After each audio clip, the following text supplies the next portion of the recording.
안녕하세요. 우리는 지난 시간에 우리가 기도할 때 인간의 이성으로는 헤아릴 수 없는 하나님의 평강이 우리 마음과 생각을 지켜주신다는 말씀을 묵상했습니다. 하나님의 평강이라는 군사가 우리 마음과 생각을 지켜주신다면 그 어떤 적들이 우리 마음을 침범할 수 있겠습니까? 우리는 하나님의 평강을 누리면서 험한 세상을 살아갈 수 있게 될 것입니다. 이것이 기도하는 사람들에게 약속하신 하나님의 선물입니다. 기도를 어떻게 해야 될까라는 질문을 저 스스로에게 던져보면 가장 먼저 떠오르는 성경 구절은 골로새서 1장 9절입니다. 바울은 골로새에 대한 소식을 듣던 날로부터 그들을 위하여 기도하기를 그치지 않았다고 말씀했습니다. 여기서 저는 기도에 대한 두 가지 사실을 깨닫게 되었습니다. 기도는 듣던 날로부터 하는 것이구나, 미루는 것이 아니구나. 두 번째는 기도는 그치지 않고 하는 것이구나, 했다가 말다가 하는 것이 아니구나. 저와 여러분의 기도 생활이 미루지 않고 듣던 날로부터 즉시, 그리고 하다 말다 하는 그런 기도가 아니라 그치지 않고 꾸준히 쉬지 않고 하는 그런 기도 생활을 해야 될 것 같습니다. 그러한 기도하는 습관이 우리에게 익숙해진다면 그 유익은 말로 다 설명할 수가 없을 것입니다. 그래서 저는 우리 교우님들에게 기도에 대해서 세 가지를 정하라고 권면하고 있습니다. 시간과 장소와 기도 제목입니다. 시간과 장소를 정하라는 것은 방해받지 않고 집중할 수 있는 환경을 마련하라는 뜻입니다. 물론 우리는 무시로 일상생활 속에서 기도해야 합니다. 저는 운전할 때도 또 걸어갈 때도 가게들이나 앞에 달리는 차량을 위해서 기도합니다. 뉴스를 볼 때도 또 여러 가지 소식들을 접할 때도 기도합니다. 그것이 몸에 습관으로 붙으니까 너무 유익합니다. 하나님께서 일하실 것들을 기대하게 되고 또 이 험한 세상, 악한 세상을 하나님에게 맡긴다는 생각을 하고 나면 좀 더 세상에 대한 희망을 가지고 살 수 있게 되는 것 같습니다. 인간들은 믿을 수 없는 존재이지만 하나님은 믿을 수 있기 때문에 우리가 열심히 노력하는 삶도 필요하지만 무엇보다도 하나님께 우리의 삶을 아뢰는 기도하는 것들이 중요한 것 같습니다. 제가 시간과 장소와 기도 제목을 정하고 기도하는 것의 중요성을 깨달은 것은 고등학교 2학년 때입니다. 지난 시간 말씀드린 것처럼 저는 중학교 2학년 때 큰 수술을 받았고 2년 후에 같은 곳이 아파서 재수술을 받았습니다. 고등학교 1학년 때였는데요. 그때는 수술을 받고 1년을 학교를 멈추어야 했습니다. 1년 동안 학교를 쉬면서 건강을 회복한 후에 1년 밑에 있는 동생들과 함께 고등학교 1학년을 다시 다녔습니다. 그렇게 1년쯤 지나고 2학년 2학기가 되었을 때 다시 저는 몸이 아프기 시작했습니다. 더 이상 이제는 학교를 다닐 수 없다고 판단하고 학교를 그만두고 검정고시를 보면서 대학에 입학하려고 결정한 후에 어머님이 학교에 찾아오신 날이었습니다. 교무실에서 담임선생님을 기다리고 있는데 1학년 때 담임선생님이 어쩐 일이냐고 물으셨습니다. 그래서 몸이 다시 아파서 학교를 그만두고 검정고시로 대학에 가려고 한다. 건강을 먼저 회복해야겠다라고 말씀을 드렸더니 수학 선생님을 소개시켜 주셨습니다. 저희에게 수학을 가르치시지 않는 다른 학년을 가르치는 수학 선생님이어서 저는 잘 모르는 선생님이었는데 그 수학 선생님이 쑥뜸을 연구하고 계셨습니다.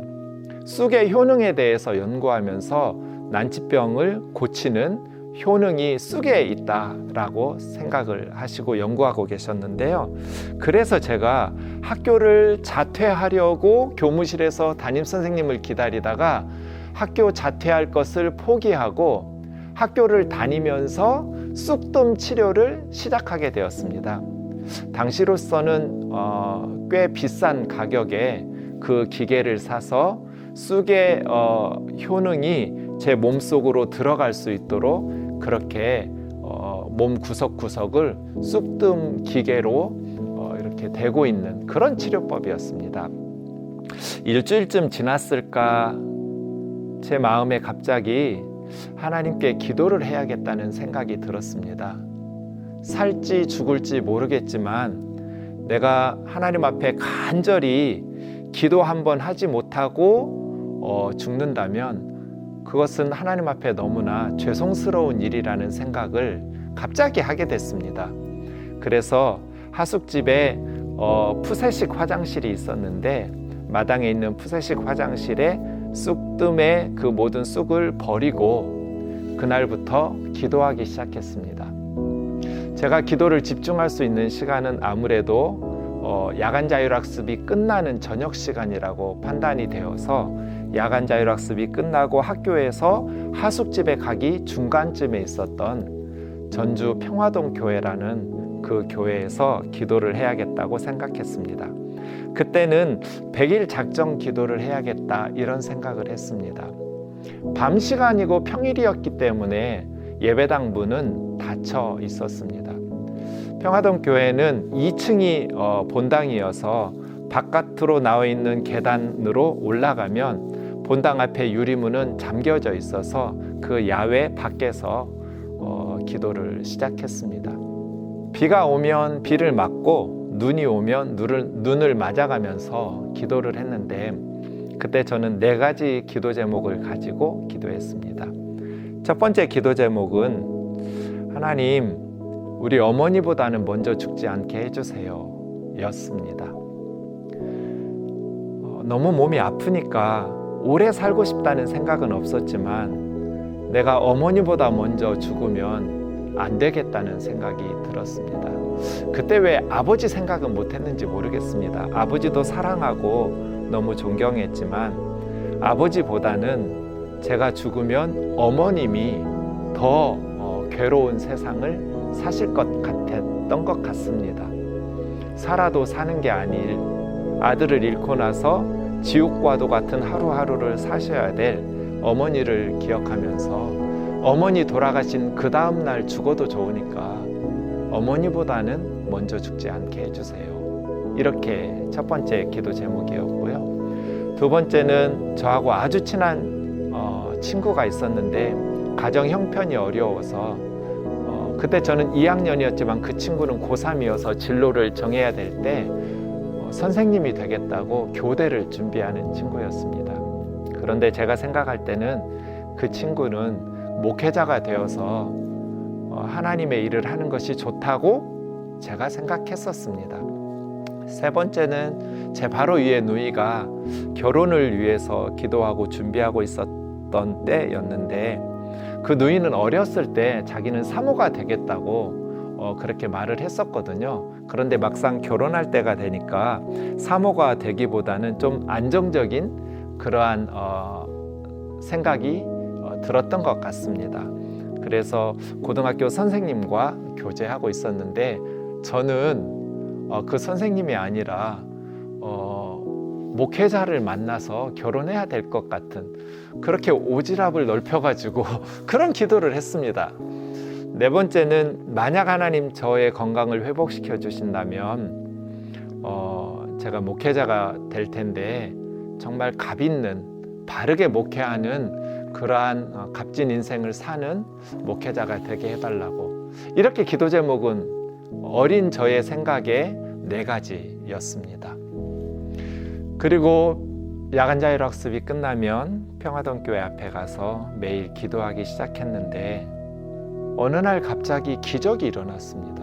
저는 아무리 늦게 새벽까지 공부하고 피곤한 몸으로 잠이 들어도 거의 어김없이 새벽에 배가 아파서 잠을 깨곤 했었는데요. 그러면 다른 사람이 깨지 않도록 조용히 화장실에 가서 토하기도 하고 차가워진 배를 따뜻하게 마사지하고 따뜻한 물이나 꿀을 이렇게 먹으면서 또 약을 먹으면서 속쓰림을 달래는, 그렇게 달래고 나면 다시 잠이 들거나 뭐 하는, 매일 그런 고통스러운 하루하루를 보내던 시기였습니다. 그런데 65일이 지났던 것 같습니다. 정확히 기억은 없는데 그렇게 날마다 기도하던 것들이 지난 후에 어느 날 아침에 눈을 뜨고 깜짝 놀랐습니다. 그날 새벽에 제가 깨지 않고 편안히 잠을 잘 잔 거예요. 그 다음 날도 저는 더 이상 속쓰리지 않고 잠을 푹 자는, 제가 한 게 아무것도 없습니다. 저희 가족들은 그 후로도 몇 년 동안 쑥뜸 치료 때문에 제가 건강이 회복된 줄로 알고 있었습니다. 그런데 저는 그 쑥뜸은 일주일 정도 지난 후에 바로 버렸기 때문에 쑥뜸이 아니라 하나님께서 기도를 들으셨던 그 응답이라고 확신하고 있었습니다. 어느 날 토요일에 집에 갔는데 친구에게서 연락이 왔습니다. 고3이라서 준비하느라고 한참 바쁠 텐데 이 친구가 저를 찾아온 것이 좀 이상하다고 생각은 했었습니다. 저녁을 같이 막 먹고 같이 자려고 누웠는데 준경아 자니? 하고 저를 깨웠습니다. 아니, 불을 켜고 둘이 다시 앉아서 그 친구의 말을 들었습니다. 내가 가정 형편이 어려워서 교대를 가려고 준비하고 있었는데 이상하게 요즘 신학교를 가야 될 것 같아. 너 생각은 어때? 그렇게 친구가 먼저 묻기에 제가 기도해 왔다는 이야기를 비로소 이야기했습니다. 나도 모르겠어. 너는 왠지 목사님이 돼야 될 것 같아서 나는 기도하고 있었어. 그 후로 그 친구는 신학교에 가서 목사님이 되었습니다. 저희 누이는 고등학교 선생님과 결혼할 줄로 저는 생각했습니다.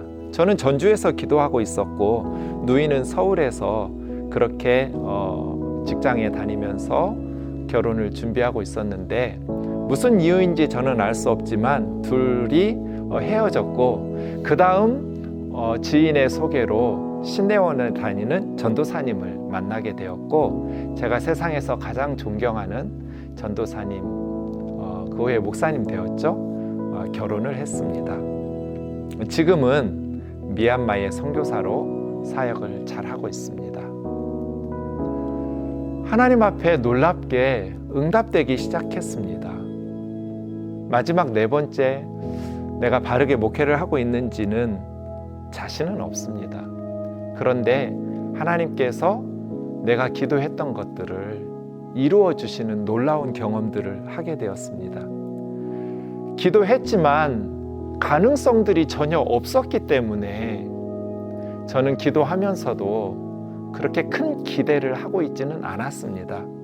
나중에 하나님 앞에 갔을 때 기도 한번 제대로 하지 못하고 간 것이 너무 미안하고 죄송스러워서 기도라도 열심히 한 번이라도 해보자, 최선을 다해서 이런 마음으로 기도를 했지 반드시 응답이 되리라는 생각은 없었습니다. 그런데 하나님께서 놀랍게도 응답을 해주셨습니다. 기도는 시간과 장소와 기도 제목을 정해놓고 그치지 않고 끊임없이 기도할 때 하나님께서 우리의 기도에 응답하시리라고 믿습니다. 우리가 원하는 시각, 우리가 원하는 내용으로 응답하지 않으실지는 모르지만 하나님의 시간, 하나님의 방식으로 반드시 응답하실 것입니다. 응답하실 마음도 없으시면서 우리에게 그토록 자주 성경에서 기도하라고 말씀하실 리는 없습니다. 하나님께서는 우리에게 응답해 주시려고 만반의 준비를 하신 후에 기도하라고 말씀하셨다고 저는 확신합니다. 우리가 기도할 때 그 기도의 응답을 통해서 하나님의 선하신 하늘의 뜻이 땅에서 이루어질 줄로 저는 확신합니다. 우리는 기도를 통해서 하늘의 하나님의 뜻을 이 땅 가운데 이루어가면서 살게 될 것입니다. 그 무엇보다도 힘든 이 시기에는 더더군다나 열심히 기도에 힘쓰고 여러분과 저의 기도가 회복되면서 힘있게 하나님 앞에 기도를 올려드림으로써 믿음으로 승리하는 하루하루가 되기를 주의 이름으로 축원합니다. 감사합니다.